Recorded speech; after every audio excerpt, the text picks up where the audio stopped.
This coming week, the New York Times, in partnership with the Pulitzer Center, will publish Losing Earth, a single-themed issue of its Sunday magazine. The topic is climate change and the scientific discoveries and decisions made in the decade between 1979 and 1989.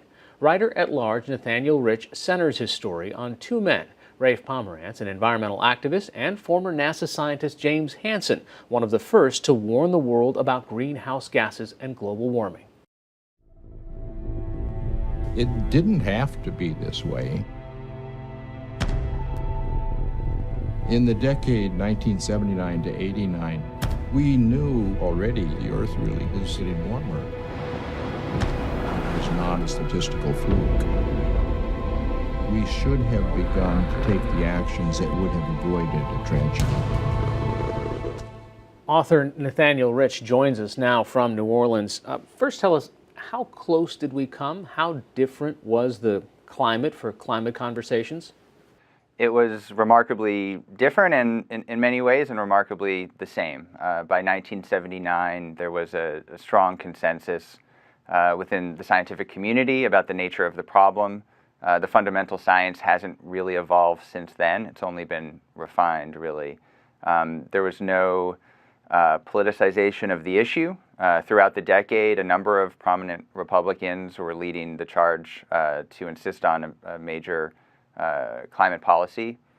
And industry, which we now blame for much of our paralysis, had not turned against science or truth. And if anything, especially in the early part of the decade, was engaged in trying to understand the problem and determine solutions. And so over the course of the decade, the issue rose to major national attention, and a process for a global treaty was in hand, and we failed at the end of that to sign a binding agreement.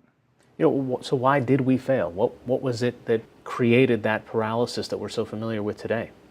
Well, there's a sort of a simple political answer, a very narrow answer, I suppose you could make, which is that in the Bush administration, the first George Bush administration, his chief of staff, former governor of New Hampshire, John Sununu, who was an engineer, a PhD, was very skeptical about the science of global warming, and he suspected that it was being used by a kind of cabal of folks who wanted to suppress growth and economic advancement and all of that, and he managed to win an internal fight within that White House against action.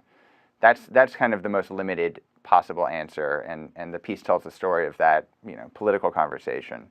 I think the larger answer has to do with how we as a species try to reckon with vast technological problems that will only affect folks decades or generations from now. Of course, that's not the case anymore, but in the early 80s, that was how the conversation was being constructed. And so I think there's a kind of larger conversation to be had about why we were so unable to tackle this when we had a great opportunity to do so. And then there's the more narrow conversation about the inside politics of the matter.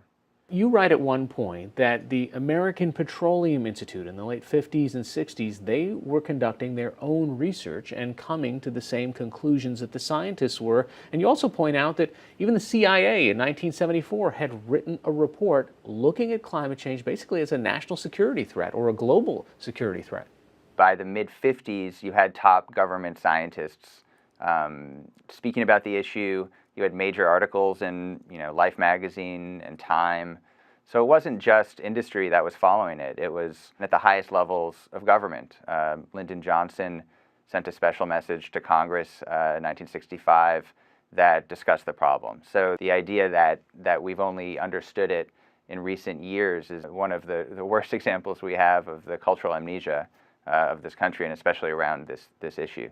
One of the meetings that you describe in great detail starts to get to the same challenges that we have. You see people trying to water down language, not wanting to make a decision today, leave the decision for others.